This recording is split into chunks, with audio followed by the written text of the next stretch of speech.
Quantos amam a palavra, digam glória a Deus. Você que possui a Bíblia, por favor. Atos dos Apóstolos, capítulo 27. Atos 27. Versículo 21 é o texto base para a nossa interpretação. Quantos encontraram, digam amém. Olhe para mim, se não encontrou, olhe para cá, né? Está escrito assim: e havendo já muito que se não comia, então Paulo, pondo-se em pé no meio deles, disse: fora na verdade razoável, ó varões, ter-me ouvido a mim e não partir de Creta, e assim evitaríamos esse incômodo e esta perdição. Mas agora vos admoesta que tenhais bom ânimo, porque não se perderá a vida de nenhum de vós, mas somente o navio. Porque o anjo de Deus, de quem eu sou e a quem sirvo, esteve comigo dizendo: Paulo, não temas, importa que sejas apresentado a César, e eis que Deus te deu a todos quantos navegam contigo. Portanto, ó senhores, tende bom ânimo, porque eu creio em Deus, que há de acontecer assim como a mim foi dito. É contudo necessário darmos em uma ilha. Olhe para mim, queridos. O capítulo 27 do livro de Atos trata-se do ano 59 depois de Cristo. O período que Paulo acabou de ser preso dentro de Jerusalém e será conduzido para a Itália para ser julgado como cidadão romano, pois o mesmo passou pelo Sinédrio. E como cidadão romano, formado na Universidade de Hillel, aos pés do neto do fundador, conhecido como Gamaliel, ele está sendo julgado por todos que se formaram com ele. Mesmo dizendo que foi fiel à lei no Sinédrio, ele entrou como um ocupante das 72 cadeiras do Sinédrio. Agora ele está sendo réu de julgamento por amor a Cristo. Nos 18 anos, que foi o período que ele demorou para se formar doutor da lei, ele aderiu para si a cidadania romana. E como judeu foi julgado e condenado. Mas só que como eram os romanos que subjugavam os judeus, se um sangue de romano fosse derramado dentro de Jerusalém, haveria uma guerra mundial. E como o poder bélico de romano superava o poder bélico mundial que teve início por Alexandre o Grande, o grego, os judeus não podiam derramar sangue nele, então ele apela para César. Na verdade, toda a terceira viagem missionária de Paulo é uma terceira viagem de aviso, a qual o Espírito Santo tem testificado pelos profetas, dizendo que se Paulo fosse para Roma, ele não voltaria. Então ele já está aguardando o que sobrevirá sobre ele. Aonde Paulo passa, sabendo que o Espírito está testificando que se ele fosse para Roma ele morreria, entre as mais de 36 igrejas fundadas pelo mesmo, ele está consolidando os irmãos na palavra de Cristo, não dizendo que nunca mais voltaria, mas entre as mensagens, deixando nas entrelinhas que seria a última vez que as igrejas veriam. Por isso que em toda a viagem missionária, na maior parte das igrejas, por onde passava na despedida, todos os irmãos choravam. E Paulo já está preparado para o que vem sobre ele. Não foi à toa que ele escreve Romanos 1,13 dizendo: Senhores, por diversas vezes eu tentei ir ter convosco, mas fui impedido pelo Senhor. Era como se o próprio Espírito dissesse para ele nas duas primeiras viagens missionárias em mais de 10 anos, dizendo: não vá, porque se tu for, tu morre. Se tu for, tu morre. A gente está falando do homem mais perseguido no planeta depois de Cristo. Ele foi tão perseguido que escreveu mais de 16 cartas. Algumas desapareceram, outras foram queimadas, como a segunda carta a Éfeso, a terceira a Corinto, a segunda carta a Roma, todas desapareceram. Ele quer ir para Roma, mas o Espírito está dizendo: se você for, você vai morrer. Se você for, você vai morrer. Mas agora, na terceira viagem missionária, o Espírito que tentou impedir está mandando ele ir. Então ele sabe que se for, não vai voltar. E mesmo sabendo que era uma ida sem volta, Paulo tem o último desejo. Qual é o último desejo de Paulo, pastor? Conhecer a igreja de Cesareia de Filipe. Quem é o pastor da igreja de Cesareia? É o pastor Filipe, que no ano 59, ele é um pastor, mas era um dos 7 diáconos que foram ungidos pelos 12. No ano 59, que é o período de Atos 27, 4 diáconos já haviam sido martirizados, mortos, e restou Filipe mais 2. Mas só que Filipe ficou renomado em toda a Ásia, não só como pastor da Cesareia, mas como exemplo de pai. Porque além de Filipe ser um pastor, ele tinha 4 filhas, adultas, que em propósito eram virgens e nunca conheceram homem nenhum.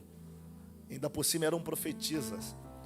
A referência do pastor Filipe em Cesareia fez que o grande leão entre os apóstolos, que é Paulo, ficasse desejoso de conhecer a igreja de Cesareia. E quando ele pisa na cidade de Cesareia, a cidade para, gente. Porque o sonho de todos os irmãos de Cesareia era conhecer Paulo pessoalmente. A gente está falando de uma era que não tem rede social. O máximo que conheciam Paulo era pelas cartas que chegavam, que outros líderes liam as palavras de Paulo sem saber tonalidade de voz.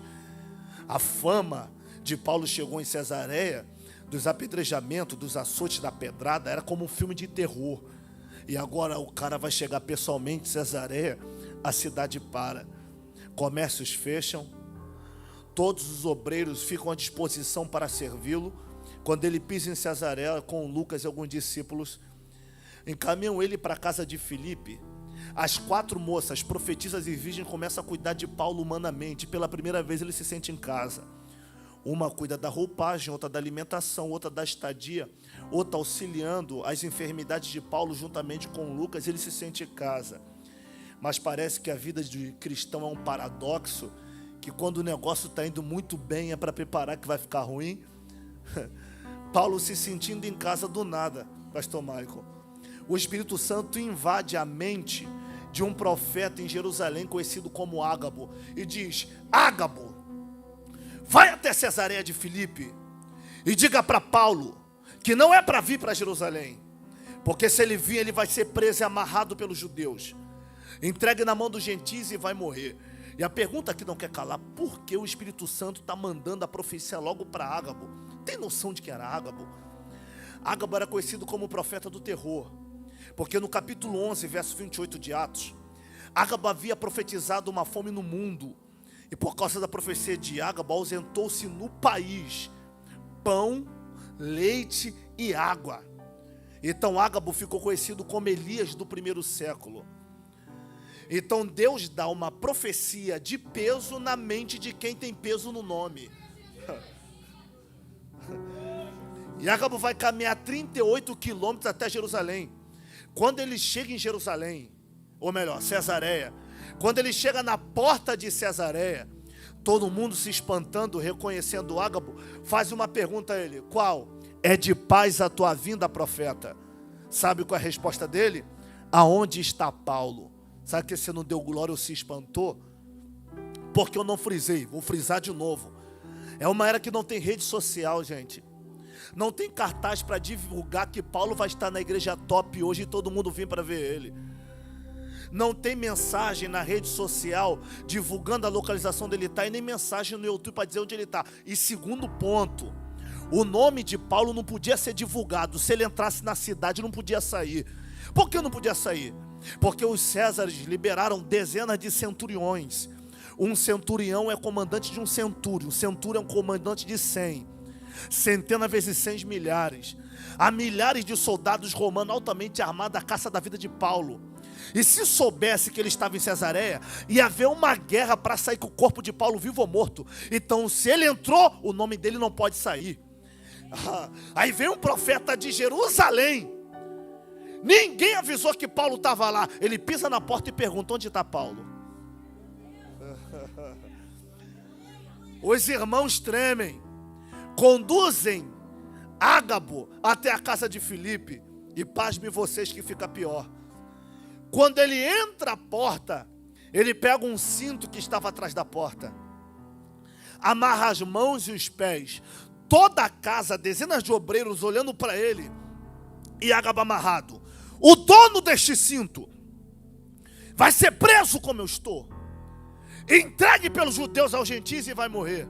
Sabe por que você não espantou? Deixa eu te explicar. Isso aqui é cultura judaica. Por que Ágabo está se amarrando feito um louco com um cinto? Porque havia dezenas de varões na casa e dezenas de cintos atrás da porta. Porque os cintos de todos os homens estavam atrás da porta.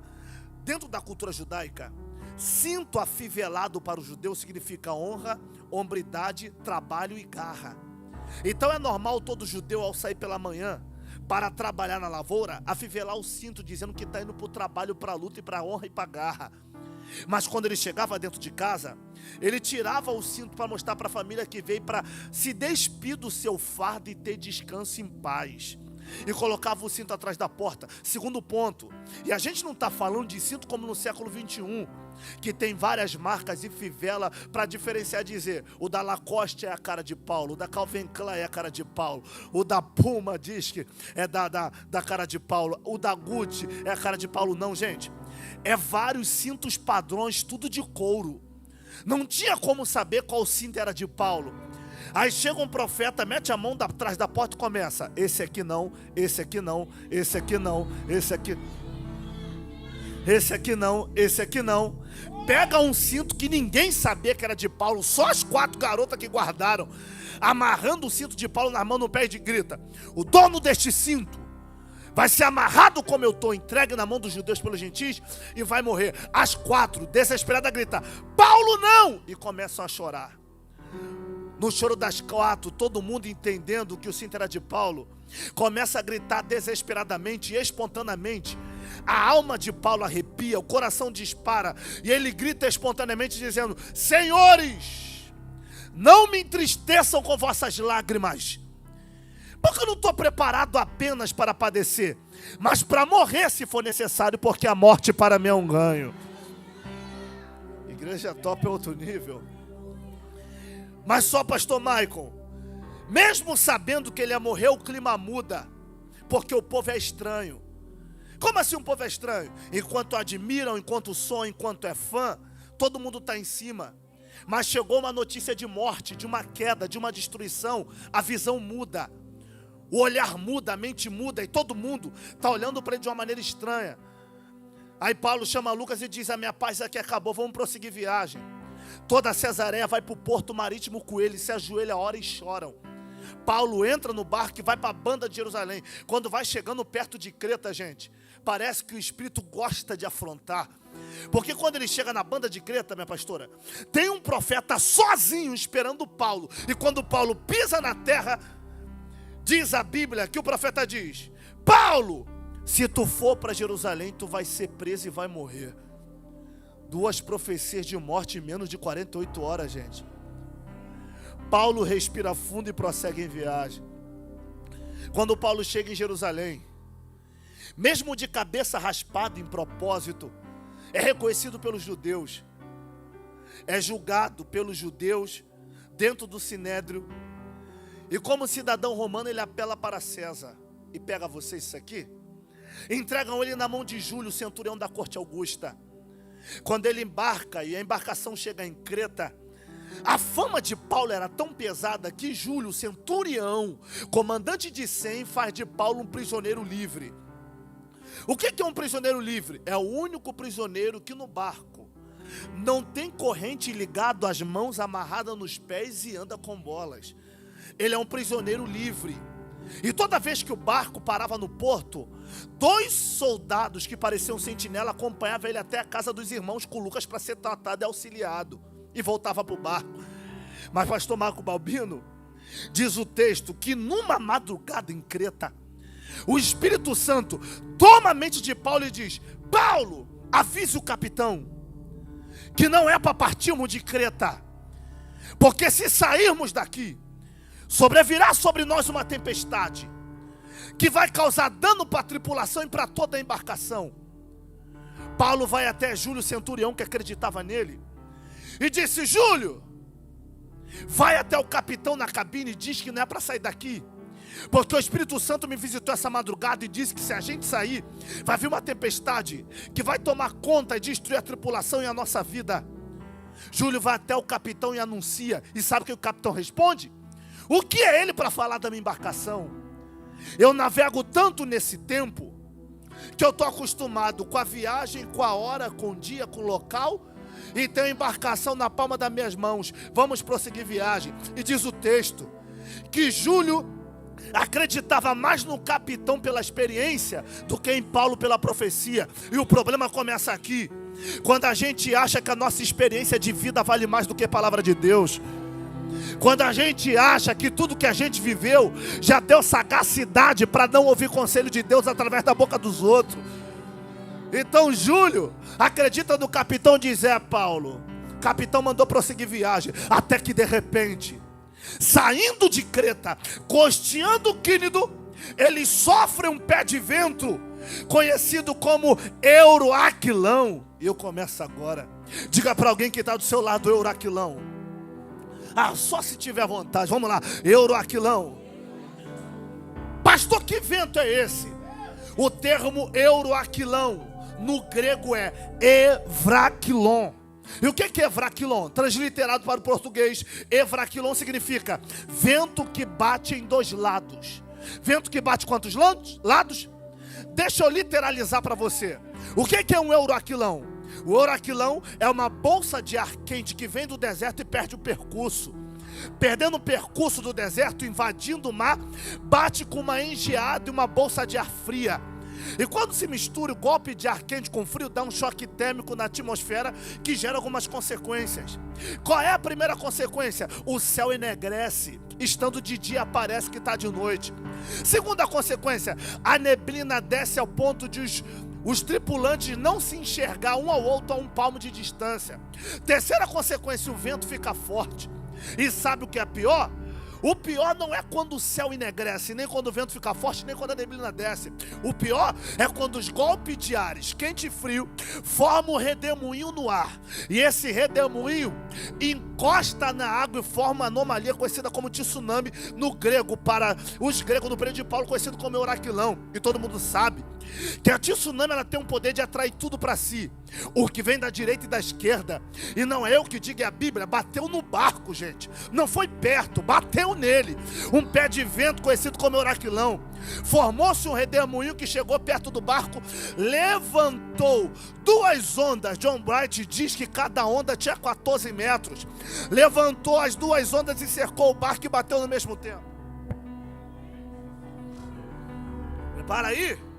E lá vai toda a embarcação, seja da vida ou marítima, ela sustenta a pancada com resistência de um lado só. Quando você bate na direita, a esquerda sustenta. Quando você bate na esquerda, a direita sustenta. Quando você bate na frente, a retaguarda sustenta. Eu estou falando para a maioria jovens, e todo jovem sabe, quando ele vai armar para uma briga, automaticamente uma das pernas vai para trás e se prepara para o impacto que vem da frente. A estrutura traseira sustenta o impacto da frente. Mas quando você prepara para o impacto da frente, vem alguém na retaguarda, inesperadamente dá uma rasteira. A estrutura não aguenta e tomba, porque você está preparado para frente, do nada vem alguém pelas costas. Isso se chama Euroaquilão, gente. Quando a onda cerca de dois lados, as estruturas do barco não suportam. As ondas estão batendo tanto no barco que a proa do barco racha. E lá vai. Quando a proa do barco racha, a água começa a invadir a embarcação. Os marinheiros que vasculharam a estrutura do barco antes de zarpar, desce para o porão, vendo que está entrando água, começa a evacuar. Mas a história diz que a cada 30 minutos de tempestade, 2 metros d'água subia no barco. 1 hora de tempestade, 4 metros d'água, até que os marinheiros, vendo que perdeu-se o batel, perdeu-se o leme, o barco está à beira de virar, saem do porão, que já está inundado d'água, batem na cabine do capitão e dizem: capitão, se preparem, porque vamos todos morrer. Perdeu-se o leme, perdeu-se o batel, perdeu-se o porão, perdeu-se o equilíbrio, o barco está à beira de virar, daqui a algumas horas não tem mais embarcação, vamos todos morrer. Sabe qual é a primeira coisa que acusa na mente do capitão? O que, pastor? O tribunal da consciência. Por que o tribunal da consciência? Porque algumas horas o profeta disse: não saia de Creta. Mas ele achou que a experiência dele valia mais do que os conselhos de Deus. Era como se a mente do capitão, pastora, torturasse ele e gritasse: por que tu fez isso, cara? Era para tu ter ouvido.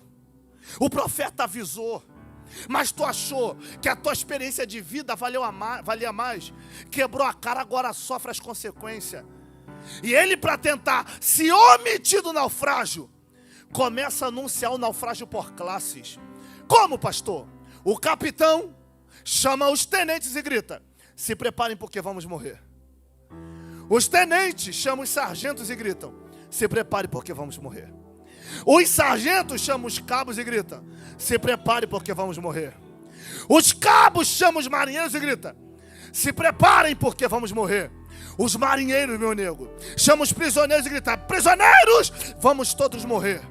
Mas quando os prisioneiros chacoalham Paulo e gritam: Paulo, para de orar, porque vamos todos morrer, Paulo se levanta sozinho, no meio de 275, e grita: aqui dentro ninguém morre.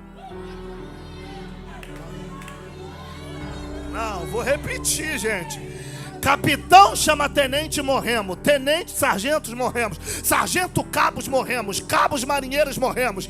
Marinheiros, prisioneiros, morremos. Prisioneiros chacoalham Paulo e grita: vamos morrer. Paulo sobe no topo mais alto, olha para 275 desesperado e grita: aqui ninguém morre. Oh, alguém voou da poltrona comigo? Então eu vou explicar mais fundo, para ver se alguém pega. Qual é a função dos marinheiros? Os marinheiros têm a missão de vasculhar a estrutura. Vendo que quebrou, morremos. Os cabos, verificar as cordas das velas. Arrebentou, morremos. Os sargentos, organizar a tripulação. Virou uma bagunça, morremos. Os tenentes, comandar a embarcação e passar para o capitão. Viu que virou uma desordem, morremos. Lá vem o capitão com o leme. Não funciona, o barco não vira, não respeita, não se mexe. Morremos. E o que eu não consigo entender é que um fabricador de tendas, que não entende de barro, que entende é de pano, agulha, tricotar, tá olhando para um monte de experiente que era formado em tripulação e gritar: aqui dentro ninguém morre. Oxe, tem gente em lágrimas pegando isso aqui. Eu quero ver se isso vai ser forte ao ponto de tu voar dessa poltrona comigo. Lá vai. Sabe por quê, pastor Marco Malbino? Paulo diz que ninguém vai morrer. Por quê, pastor? Porque Atos 27 foi escrito no ano 59 depois de Cristo. No ano 50 aí? Mas no ano 55, 4 anos antes. Quantos anos antes? Paulo foi preso 2 anos e 6 meses em Éfeso. E depois de ficar preso 2 anos e 6 meses, acabando a prisão, conduzem Paulo para Colosso, em Tessalônica. Quando Paulo chega em Tessalônica, na casa de Filemão, quando ele chega em Colosso, na casa de Filemão, e está repousando no quarto que prepararam para ele, Tito, o pregador de 26 anos de idade, sai de Corinto e vai até Colosso e diz: Paulo, a igreja de Corinto rachou. Por quê? 2 anos e 6 meses que tu desapareceu. O boato que chegou foi que você morreu, que não existe mais, não tem como dar notícia. Todo mundo está pensando que Paulo já era. E quando o líder se ausenta, no meio do povo surgem falsos líderes que querem passar por cima do legado que ele deixou. Então a igreja de Corinto rachou por causa dos falsos líderes. Aí Paulo diz: Tito, então quer dizer que a igreja de Corinto quer parar por causa de gente que fala de mim sem saber quem eu sou? Primeiro, quem sabe quem é não precisa provar nada para ninguém. Segundo, calma. Segundo, para não deixar a igreja duvidosa, leva a segunda carta aos Coríntios, conhecido como Dolorosa. E quando eu chegar na igreja de Corinto, eu leio a partir de hoje, do capítulo 11, verso 24. Está escrito o quê? Eu sofri dos judeus 5 quarentenas de açoite, passei fome, sede e frio, perigo de salteadores, fui traído por irmão da igreja, irmão de nações, e sofri 3 naufrágios. Quantos naufrágios? Mas só que 5 anos depois, em Atos 27, ele vai sofrer mais. 5 anos atrás ele escreveu que sofreu. 5 anos à frente? Vamos lá, 5 anos à frente? 5 anos atrás? 3 mais 1? É por isso que capitão olha para tenente e diz: morremos. Tenente olha para sargentos e grita: morremos. Sargento olha para cabos e grita: morremos. Cabos olha para marinheiros e grita: morremos. Marinheiros grita para prisioneiros e grita: morremos. Aí quando os prisioneiros olham para Paulo e diz: morremos, Paulo se levanta e diz: ninguém morre. Como tu tem tanta certeza? Aí Paulo diz: porque o de vocês é o primeiro naufrágio, o meu já é o quarto. Era como se Paulo olhasse para o diabo, para o vento, para a tempestade e gritasse: sabe por que aqui ninguém morre? Porque se o diabo não me matou na primeira, se o diabo, olha lá, se o diabo não me matou na segunda, se o diabo não me matou na terceira, não vai ser no quarto naufrágio que ele vai me matar. A raiva do diabo é quando a tempestade chegou no teu barco, o diabo pensou que iria encontrar o marinheiro de primeira viagem, mas quando chegou lá, viu alguém que aguentou pancada, humilhação, prisões, e disse: se eu não morri até agora, não vai ser agora que eu vou morrer. Só quem está comigo, segura a mão de alguém que está do teu lado, por gentileza. Uramacantaramaia. Segura a mão dele, diga: sustenta a tua onda, diga: aguenta a tua crise.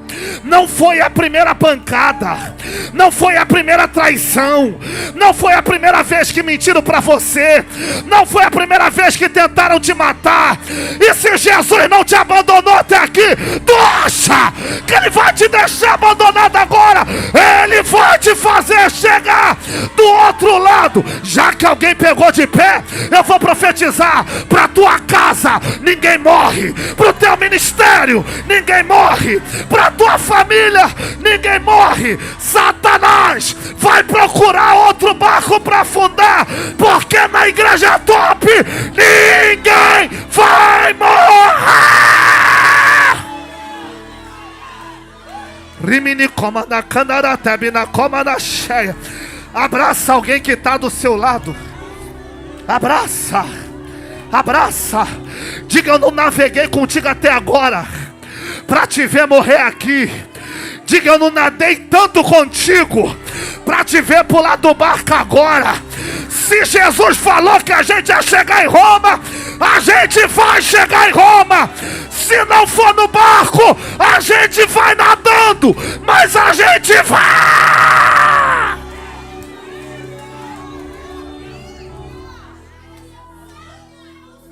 Gente,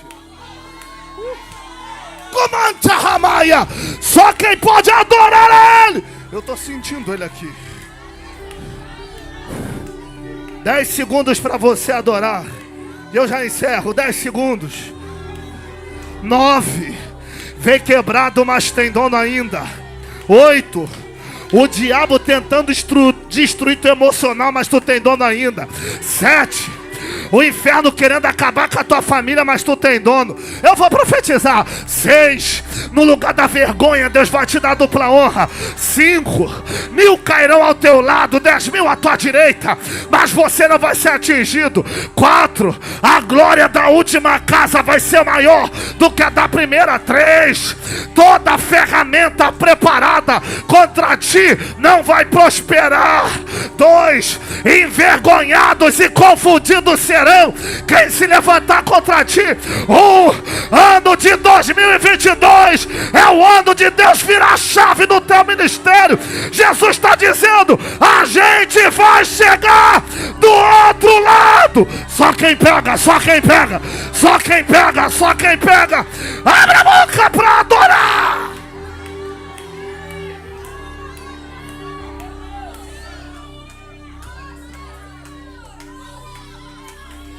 Tem vasos de guerra aqui. Urimi cantará macheia. Manto recantará. Aleluia.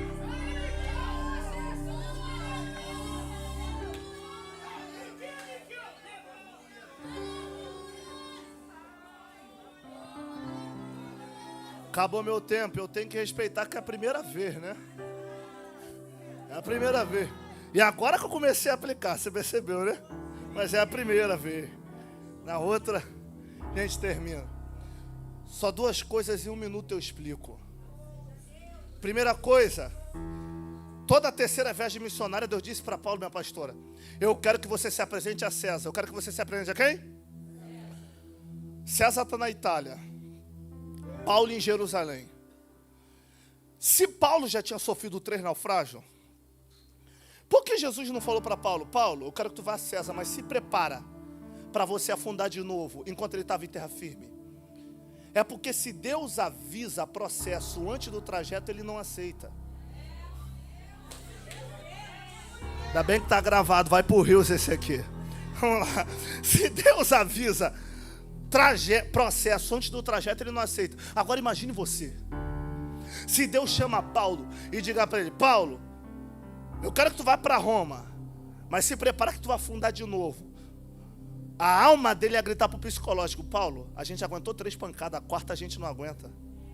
Aí sabe o que ele ia dizer para Deus? Deus, então me deixa aqui. É por isso que Deus não falou para ele o que ia acontecer, mas manda ele ir. Porque se Deus te avisa o que você vai passar, antes de tu aceitar a chamada, tu não aceita. Tu acha que se Deus fala para você que por causa de uma chamada que você não pediu para ter, ia ter gente que ia te enganar, te caluniar, mentir para você e aproveitar da nova fase de bondade que você está vivendo para pisar na tua alma? Se você soubesse disso tudo, tu acha que tu aceitaria? Gente, eu tenho 29 anos, prego desde os 15. Se eu soubesse que para chegar aqui hoje ia ter gente que compartilhou uma trajetória, mas depois ia abandonar, falar mal da gente. Gente que nunca dividiu uma coxinha fria, mas ia falar do nosso nome como se nos conhecesse há muito tempo para tentar nos destruir. Tu acha que eu aceitaria? Tu acha que eu ia me matar mais de 10 anos em escolas e universidades para aprender mais sobre a Bíblia? Claro que não. Eu ia ser um engenheiro, um advogado. É por isso que Deus não fala do processo, porque quando a gente aceita a chamada, o processo vira consequência daquilo que Ele prometeu para a gente. Pastor Maicon, tu acha se no dia que Deus falou que o senhor ia ser pastor dessa linda igreja top, Deus te avisasse: você vai ter uma linda igreja, lindas ovelhas, mas vai ter muita gente que o senhor vai ungir, colocar a mão, depois vai virar as costas para você. Gente que estavam com fome, casamento destruído, o senhor vai dar conselho, restaurar, vai dar cestas básicas, vai ajudar, e depois que arrumar um emprego e a porta abrir, vai ofertar em outra igreja, virar as costas para tudo que você fez. Você vai ter dias que vai estar quebrado na lona, mas vai ter que estar aqui sorrindo para manter a tristeza dos outros em alegria, mesmo você estando arrebentado. Tu acha que se Deus te avisa tudo isso, você aceitaria? Claro que não. É por isso que Deus não avisa processo antes de trajeto. Eu vou mais fundo. Naquele dia que você conheceu o amor da sua vida, que você pretenderia casar, ter uma família, se 5 minutos antes, você olhando de longe, antes de se encantar e nunca mais voltar atrás, Deus te dissesse: está prestes a se apaixonar, está prestes a criar uma família. Mas deixa eu te contar uma coisa. Contar o que, Senhor? Você vai casar, vai ter uma família, mas vai ter tanta briga. Vai ter dia que você vai ficar tão desconfiada que tu vai esperar dormir para mexer no telefone. Vai ter dia que vai ser tanta guerra que tu vai preferir ver Satanás do que a pessoa. Vai ter dia que o pau vai quebrar tanto, vocês vão ficar sem se falar, sem se tocar durante semanas, mas para mostrar para a era de rede social que tá tudo bem, vai ter que postar uma foto bonita junto no feed, mesmo estando ruim dentro de casa. Vai ter que dar a mão na marra e vir para a igreja fingindo que nada está acontecendo. Se Deus te avisa isso, tu acha que tu aceita? Tu ia botar a toalha no rosto e ia fingir que nunca viu. É por isso que Deus não revela os processos antes do trajeto. Mas pro diabo passar vergonha, ao invés dele revelar os processos, ele só grita: vai que eu sou contigo, vai crescer, vai crescer, vai ser uma família, vai se tornar alguém na vida. E a raiva do diabo é essa. Por quê? Porque quem tem chamado entende o processo. Agora imagina Paulo dentro do barco, um barco de Alexandria, um barco confortável, moldado à mão. Jesus, o trajeto tá gostoso, começar a chamada assim é mole, mas no meio do caminho a tempestade vem e quebra o barco. Aí Paulo diz: já entendi, tava bom demais, Deus estava me preparando para momentos ruins, então lá vai. Os que sabem nadar vem comigo. E quem não sabe, agarra no destroço. Porque Paulo diz: os que sabem nadar vem comigo. Porque Paulo está dizendo: Jesus me disse que eu chegaria, mas não disse como eu ia chegar. Eu vou repetir: Jesus me disse que eu chegaria, mas não disse como eu ia chegar. O nosso problema é que a gente é muito materialista. A gente quer que a galera que a gente começou vá com a gente até o final, mas no caminho Deus vai peneirando, vai arrancando. Mas não tem problema não. Para de fazer questão do que não faz questão de você. Para de forçar a barra para manter na tua vida quem não quer ficar. Tem coisas que não é você que perde, é Deus que te livra. Não foi perda, foi você que Deus livrou.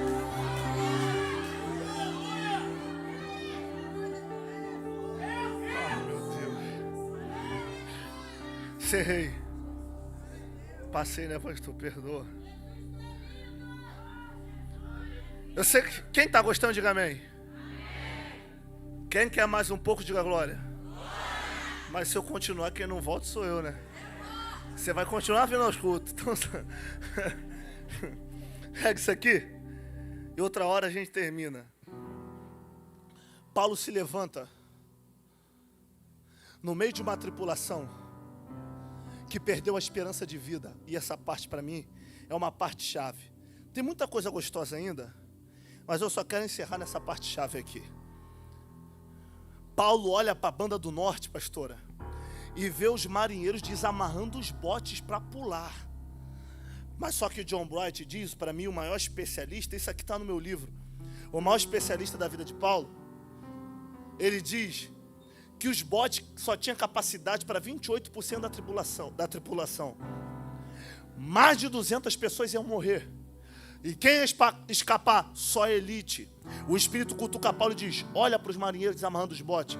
Paulo grita: se eles pularem, não vou poder salvar ninguém. Gente, Paulo não entende de barco. Atos 27 diz que ele estava sem saúde. O máximo que ele conseguiu fazer foi partir o pão e dar graça.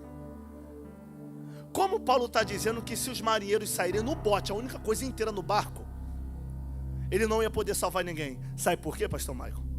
Porque o Espírito Santo, pastora, chama Paulo e diz: Paulo, eis que eu tenho te entregue a todos que navegam contigo em suas mãos.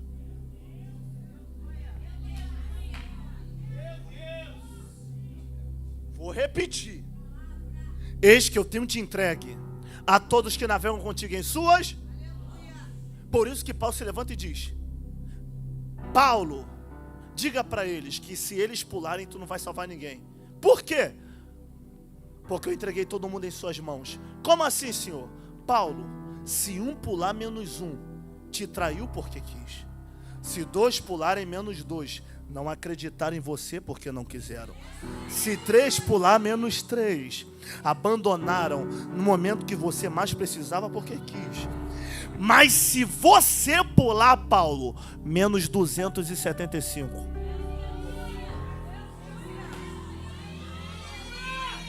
Vou repetir. Por que Paulo diz: se eles pular, eu não posso salvar ninguém? Porque o Espírito estava dizendo: se um pular da tua vida, menos um, abandonou porque quis. Se dois pularem, menos dois, não acreditaram em você porque não quiseram.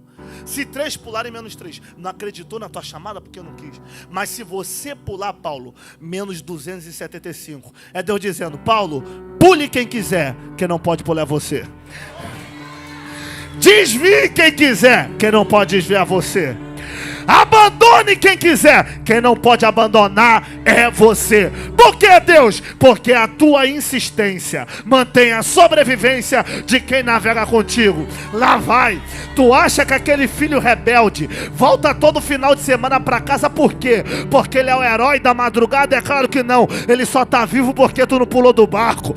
Tu acha que aquele casamento ainda não quebrou? É porque teu marido é o bambambam? Claro que não. Foi porque você não pulou do barco. É Deus dizendo: dizendo: enquanto tu está dentro do barco, eu mantenho família, filho, casamento, estrutura, e não deixo ninguém morrer. Lá vai. É por isso que filho que apronta e você que chora, marido que vacila e você que paga o preço, quem você ama que erra, e é você que sente a pressão, dor de cabeça e ansiedade. Aí tu diz: Deus, por que tu não cobra dele? Aí Deus diz: porque não foi para ele que eu disse: eis que eu te entrego o barco em tuas mãos. Foi para você, e se eu te entreguei, sustenta a onda que eu mantenho a tua casa. Quem acredita nisso? Fique de pé, de pé, de pé, por gentileza.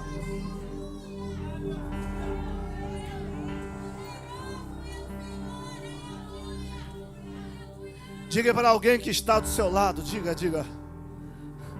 Enquanto você se mantém de pé no barco, Deus mantém tua família de pé através de você. O Espírito, pastor Michael, disse para Paulo: Paulo, vai se perder o navio, mas não vai morrer ninguém. Mas por que a gente sofre com a perca do navio? Porque a gente é muito materialista. A gente não gosta de perder nada, só ganhar. Mas a garantia de Deus nunca foi para manter coisas. A garantia sempre foi para manter pessoas. E a raiva do diabo é essa. É que ele tira coisa para matar pessoas. E Deus está dizendo: pode até tirar as coisas, mas as pessoas vão ficar vivas. E eu não sei se vai dar para você adorar. Coisas a gente trabalha e conquista de novo. Mas a família é só essa. Ah, mas às vezes eu quero me livrar daquele lá de casa. Quer se livrar? Eu sei que às vezes a voz irrita, mas quando morrer até da voz irritante você vai sentir saudade. Então sustenta a tua onda, que às vezes fala demais, mas é teu. E você está dormindo no ponto por causa dos defeitos, enquanto o diabo está enviando pratos que só observam a qualidade. Melhor parar. É porque acabou o tempo mesmo. Diga para alguém que está do seu lado. Diga para alguém: não interessa os danos. O que vale é a garantia em Deus de chegarmos vivos do outro lado. Se o diabo tiver lábios, ele morde. Por que ele morde os lábios? Porque o que deixa ele nervoso é que a gente começou no barco, mas terminou nadando. O diabo está olhando para as percas e diz: como é que ele não se afogou junto? Como é que ela não se matou junto? Estava numa casa grande, por causa do sufoco e crise foi para menor. Tinha muito luxo, um carro caro, depois teve que trocar. Por que não se matou? Por que não tomou aquele remédio? Por que não tomou aquele veneno? Aí você diz: Deus me garantiu a sobrevivência da minha casa. Ele não disse que não teria danos. Cá para nós, aceite perder nos processos, que a garantia da tua casa é certa para a glória do nome dele. Preciso encerrar. Quantos amaram a palavra? Tem alguém aqui afastado, que pulou do barco e por isso está vendo o barco quebrando? Porque Deus diz para Paulo: te entreguei todo mundo nas tuas mãos. Pule quem quiser, que não pode pular você. E por causa das confusões dentro do barco, no meio da tempestade, você acabou pulando. Isso trouxe uma consequência bem pior, que você pensou que ia pular e ia ficar melhor, mas tu está vendo de longe todo mundo que você ama afundar. E Deus está dizendo: as cordas do Espírito estão te tragando de volta hoje. E estão te dando a oportunidade de fazer tudo novo e diferente a partir de hoje. Tem alguém afastado, ou que não é cristão, que veio para a igreja top através de uma palavra, mas só que as cordas de Cristo te tragaram. E o Espírito está dizendo para você: eu te quero de volta agora.